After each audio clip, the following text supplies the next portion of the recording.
Coming to you live from iBrandTV News Studio, right here in Lagos, Nigeria. This is News Now. And first, the headlines. House of Representatives set to reform customs operation in Nigeria. JEGA identifies lack of legal framework as one of the major factors affecting the efficiency of the country's whistleblower policy. ASU accuses federal government of deliberate attempt at impoverishing university lecturers. Lagos government begins prosecution of defaulters.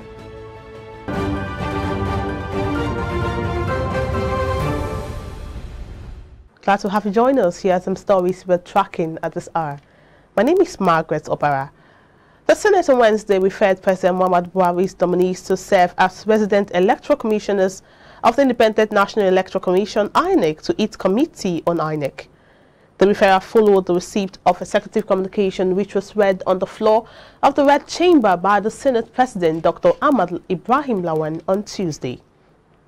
On Wednesday, Senate leader Senator Yahaya Abdullahi Abubakar called for expeditious action in view of the urgent need to fill gaps of the affected states before the 2023 general elections. The committee, chaired by Senator Kabiru Kaya, representing Kano South Senatorial District, was asked to revert to the Committee of the Whole with its report in 2 weeks' time. The Oyo State House of Assembly on Tuesday passed the State Appropriation and Finance Bills 2022 into law. The 2022 budget passed by the House is to the tune of 294,704,585,356 naira and 94 kobo. The budget was passed at the plenary presided over by the Speaker, Honorable Adebo Ogundoyin.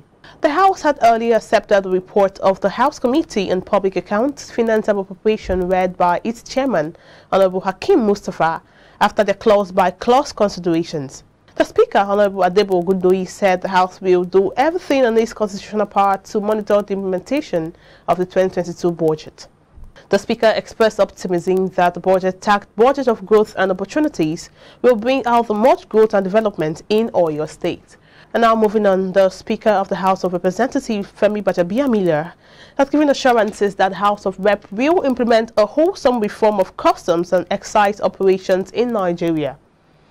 Speaking during the one-day public hearing on the Nigerian Customs Service Establishment Bill 2021, Gbajabiamila said the House needs the support of the relevant stakeholders whose contributions are critical in the legislative process that will strengthen customs operations.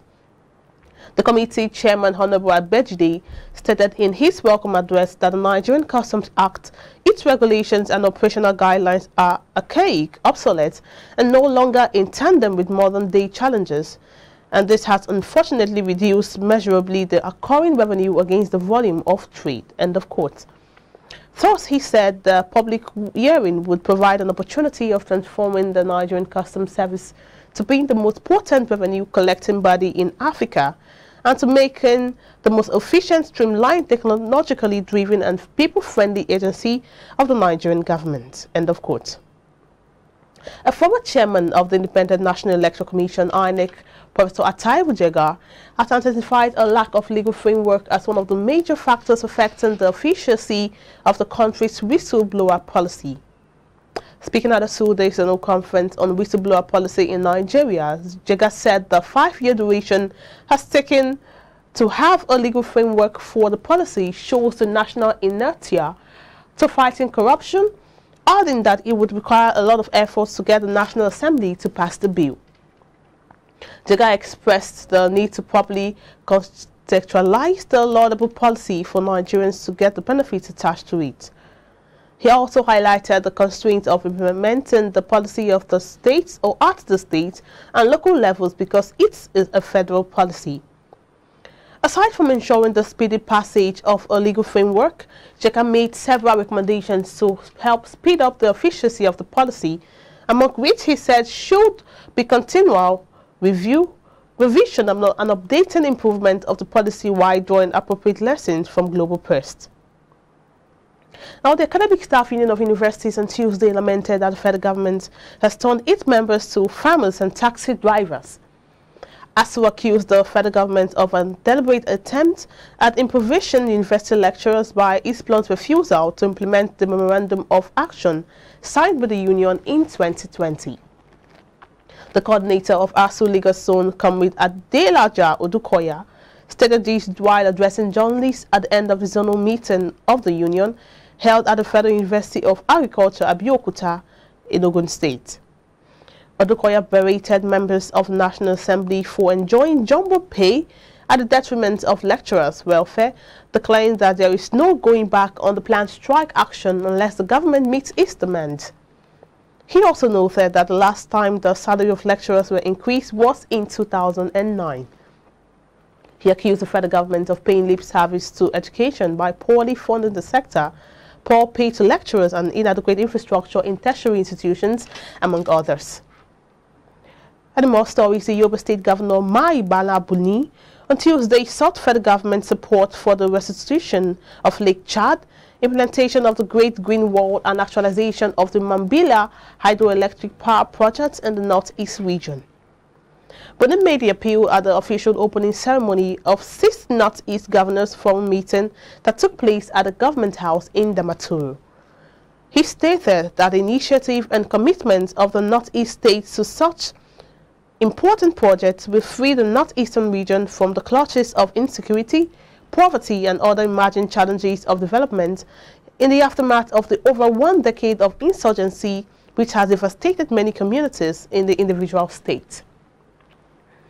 The Kaduna Judicial Panel of Inquiry into the police brutality and related offences has recommended to sum of 74.6 million naira to be paid as compensation to various victims of police brutality in the state.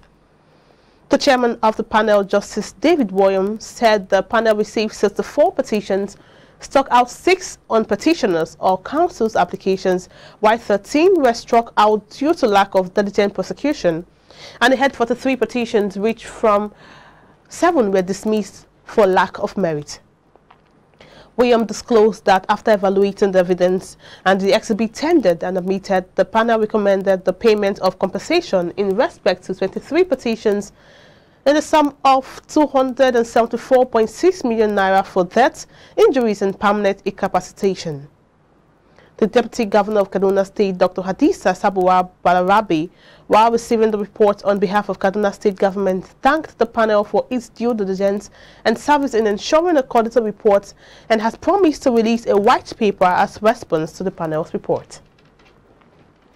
And now in more stories, the Economic and Financial Crimes Commission, EFCC, has arrested members of a syndicate who specialize in counterfeiting foreign currencies, especially the dollar, for sale to unsuspecting members of the public. The raid on Sweet Pearl Intercontinental Hotel in Wustate 2 area of Abuja had suspected arrested with fake dollars to the tune of $427,400. EFCC's head of media and publicity, Wilson Wajaren, in a press statement disclosed the raid was a joint operation with the National Drug Law Enforcement Agency, NDLEA, which led to the arrest of 4 members of the syndicate on Wednesday. The suspects include a woman named Princess Fashanu Adeshino and 3 men, John Ogbaje, Emmanuel Brasi, and Chidi Wachuku. The suspect provided useful statements which eventually led to the arrest of the syndicate's kingpin, a certain Chief Douglas Ubonu. Meanwhile, the Commission has warned members of the public to be wary of activities of fraudulent syndicates masquerading as Bureau de change operators seeking to defraud some citizens sourcing for forex for various purposes. The Lagos State government had commenced prosecution of inbound international passengers who failed to submit themselves for Day 2 and Day 7 PCR tests as mandated by the federal government's COVID-19 protocols and guidelines. This is as the state government expressed concern over the dramatic rise in COVID-19 cases seen in the evolving 4th wave. Speaking on the development, the State Commissioner for Health, Professor Aki Abayomi, noted that the prosecution of the 14 inbound passengers became necessary in order to mitigate the evolving 4th wave of COVID-19 infection in the state. He also disclosed that the state government has started contacting and defaulting passengers and patients for arraignment before a mobile court for special offences. Abayomi maintains that the alarming trend of default poses in national and state public health and security threats sabotaging all efforts to mitigate the impact of the fourth wave of the pandemic. Abayomi advised passengers coming to Lagos to obey and abide the laid-down protocols, noting that ignorance of the law will not be an acceptable excuse. Now, 2 stolen artifacts from Benin, the cockerel known as Opa, and the head of an Oba have returned to Oba of Benin, Ewari II. Aiboje Korea reports that a ceremony was performed at the palace of the Oba of Benin, Benin City in Edo State capital, to mark the return of the age-long artifacts. The Benin bronze, some of Africa's greatest treasures, were looted in 1897 from the Benin Kingdom and are scattered all over the world. These artifacts are gradually finding their ways back to Benin after many years. Privilege to transfer these repossessed artifacts to you legally. So help me God. While handing over the deed of transfer of 2 of the stolen artifacts to the Oba of Benin, Buhari'S II, President Muhammadu Buhari, represented by Nigerian High Commissioner to the United Kingdom, Ambassador Tunji Isola, said the ceremony signifies a breakthrough in the return of looted artifacts domiciled in other parts of the world. In 1897, when the Benin artifacts were taken away from Benin Kingdom, sovereignty was vested in Benin Kingdom under the leadership of the then Oba of Benin, Oworawe Nubaisi. The same sovereignty was then vested in respective kingdoms and its respective traditional rulers in the present-day Nigeria. This explains why these artifacts are still being referred to as Benin bronzes up to the present day. Omonoba Nedo Ukwakbolokbolo, Buhari'S II, elated in receiving the stolen artifacts, said the event marks a watershed in efforts to recover artifacts looted from Benin Kingdom. Marks a watershed in our efforts to retrieve the bronzes, ivories, and other works of art which were removed from this palace in 1897. There were goodwill messages from different traditional rulers and state governors from across the country. While I was governor here of Buhari'S, I received one of the artifacts that was returned by one of the grandson of one of those who invaded this palace and took away the prize bronze. And today we are witnessing the return of another one.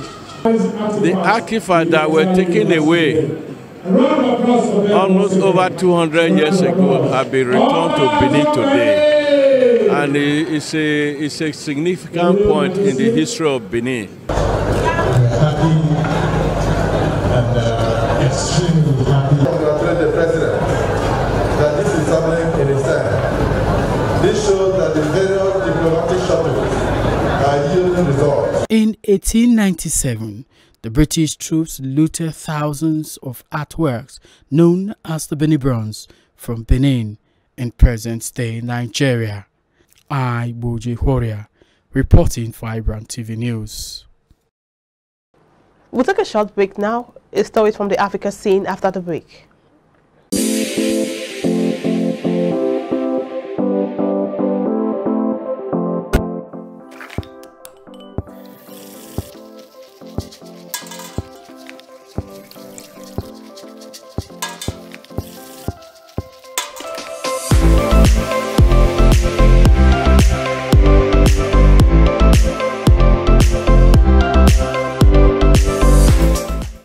Glad to have you back.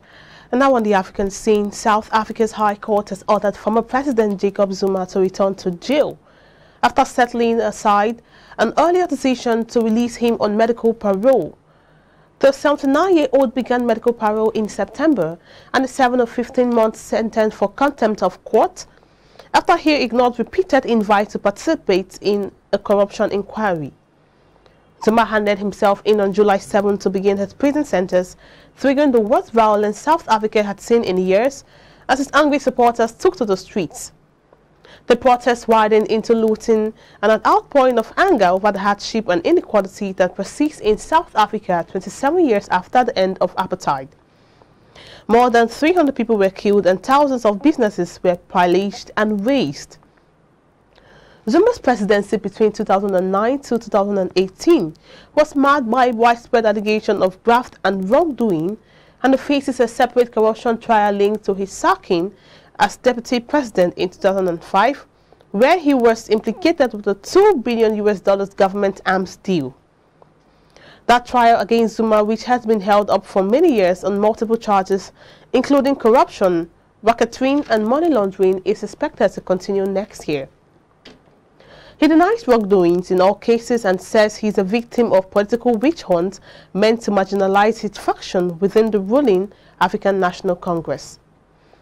Zuma's foundation had disclosed that his legal team appealing the latest court's ruling.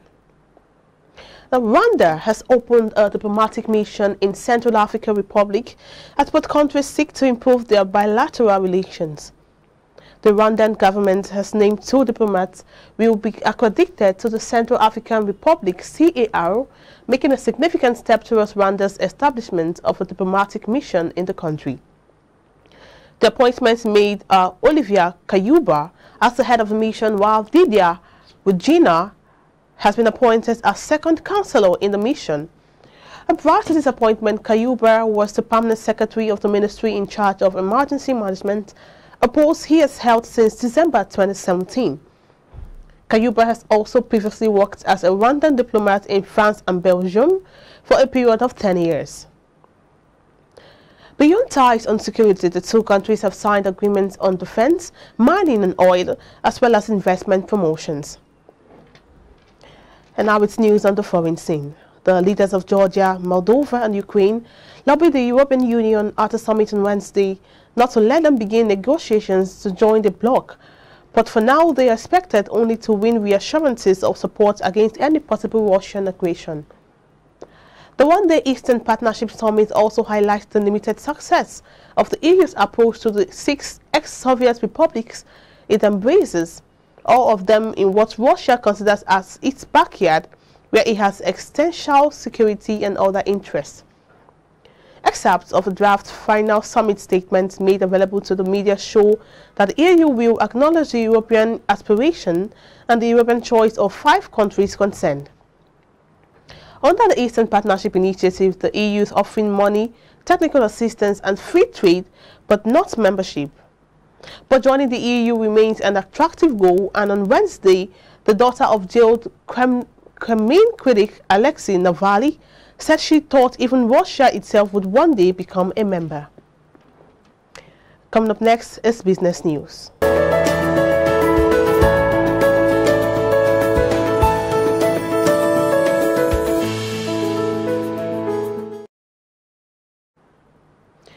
And now on the business scene, the Debt Management Office on Tuesday disclosed that Nigerian public debt was 38.05 trillion naira at the end of third quarter of 2021. In a press statement published on the DMO's website, the debt agency said the total debt figure comprised total external and domestic debt of the federal government, the 36 states, and the Federal Capital Territory. The data, which includes the total external and domestic debts of the federal government of Nigeria, that the state government and the Federal Capital Territory, shows that Nigeria's public debt was 38.005 trillion naira, equivalent to $92.626 billion at the end of quarter 3 in 2021. The total debt stock rose by 2.540 trillion naira in 3 months from June 30 to September 30, 2021. The statement further said the increase of 2.540 trillion naira when compared to the corresponding figure of 35 1,465 trillion naira at the end of Q2 2021 was largely accounted for by the $4 billion Eurobond issued by the federal government in September 2021. Now, crude oil production in Nigeria increased by about 2.55 million barrels in the month of November 2021, the Organization of Petroleum Exporting Countries announced on Tuesday. According to OPEC, the country's crude oil production rose by 85,000 barrels to 1,420,000 barrels daily in November, when compared to 1,335,000 barrels that was produced daily the preceding month of October. Figures obtained from December 2021 monthly oil market reports of the 13-member nation organization show that Nigeria's crude oil production in November was higher than that of the country recorded in September and October. Records from OPEC show that Nigeria produced 1.36 million and 1.33 million barrels of crude daily in the months of September and October, respectively.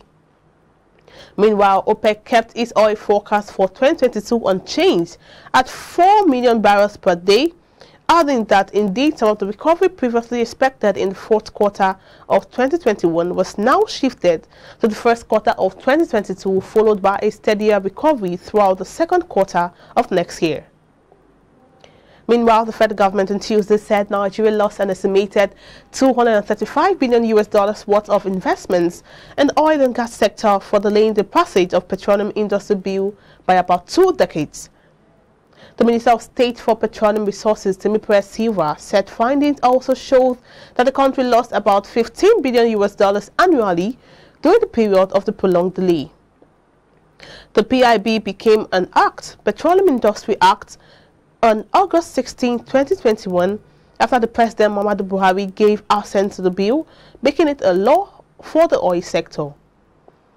In his virtual address at the Nigerian Gas Association 2021 Business Forum, an annual general meeting, Temporary Silva, who was represented by his technical advisor on gas business and policy implementation, Justice Derefaka, said the delay stifled Nigeria's petroleum industry.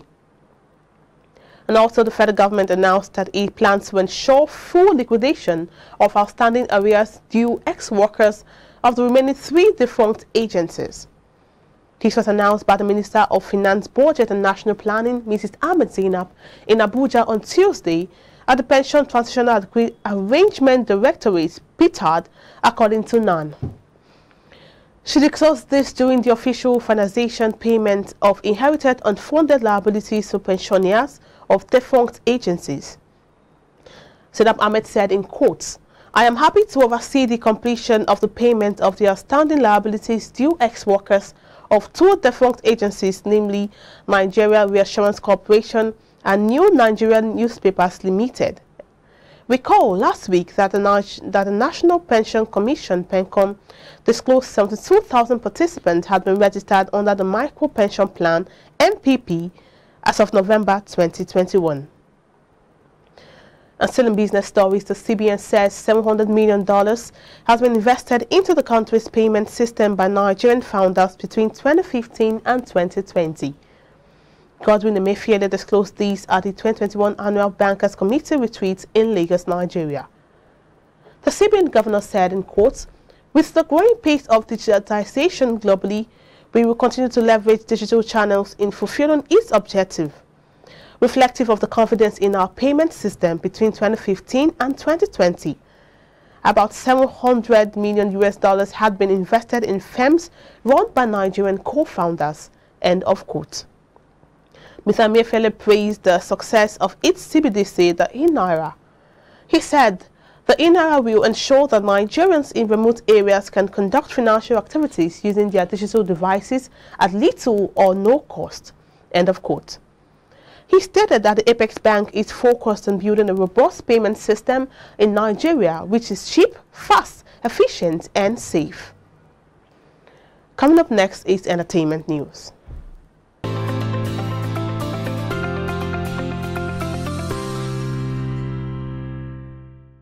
Hello and welcome to Entertainment News. I am Michelle Abanum.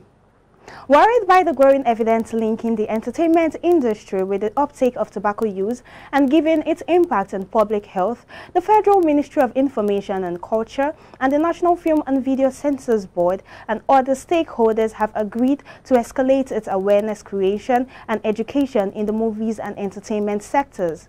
This, according to stakeholders, is to ensure compliance with national laws, especially the NTC Act 2015. Moving on, a remixed version of Say So featuring Doja Cat and Nicki Minaj has gone up to #1 on USA Billboard Hot 100. It was the first time female rap duo would take over the countdown, and Say So was the first US #1 single for both hitmakers. This information broke a couple of hours on social media after both female rappers reposted their achievements. This achievement makes Nicki Minaj a 3-time Guinness record holder, her previous awards being for other music victories. Minaj's other Guinness records are for having the most entries on the Billboard Hot 100 before hitting the top and being the female artist with the most entries in the history of the Billboard Hot 100. Next, Grammy Award-winning sensations Burna Boy and Wizkid have yet again created a monster masterpiece in the African giant's new song Ballon d'Or. Produced by Nigerian-British producer P2J, this banging track is inspired by one of the most prestigious trophies given to professional soccer players, Ballon d'Or, whose recipient is regarded as the best male football player in the world. Just in time for the holidays, this upbeat feel-good sound arrives after the Afrofusion musician announced his history-making debut appearance at Madison Square Garden on April 28, 2022, making him the first Nigerian artist to headline a concert at the iconic venue for his show, One Night in Space. That's it on Entertainment News. I am Michelle Abanum.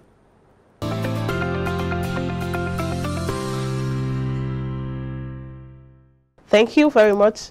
Coming up next is Sport News.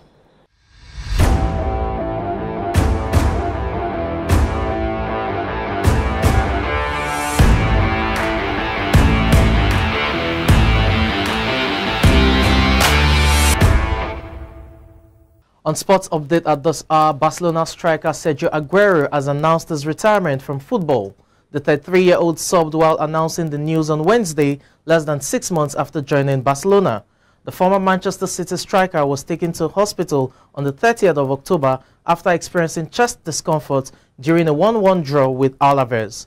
After starting out with Independiente in Argentina, Aguero moved to Atletico Madrid, winning the Europa League in 2010 and scoring 101 goals in 234 appearances. Aguero won 5 Premier League titles, 1 FA Cup and 6 League Cups during his 10-year stint with Manchester City. He ends his career having scored 427 goals in 786 matches. And still talking Sports Update, Manchester United's players are expected to return to training at their Carrington complex on Wednesday. United shut the first team section of their training ground on Monday after a rise in coronavirus cases resulted in Tuesday's Premier League game against Brentford being postponed. Ralph Rangnick's squad has been tested again, and players who return negative tests will be able to resume training on Wednesday. United's next game is against Brighton Hove Albion at Old Trafford on Sunday. Following the introduction of new coronavirus rules in England to limit the spread of the Omicron variant, the Premier League told clubs on December 9th to return to emergency measures that include social distancing and wearing of masks. And finally, on Sports Update at this hour, Mercedes driver Lewis Hamilton has been knighted in recognition of a glittering career in Formula One, just days after he controversially lost out on a record 8th Formula One world title. Hamilton was dubbed a knight by the Prince of Wales during a Windsor Castle investiture on ceremony on Wednesday.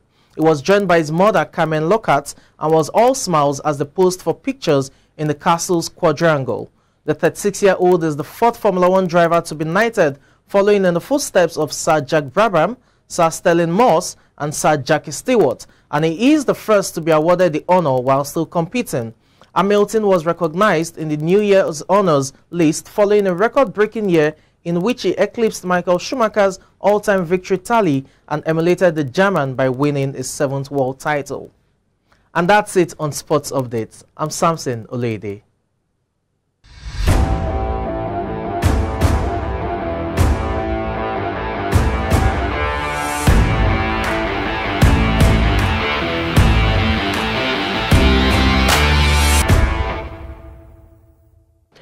Thank you, Samson.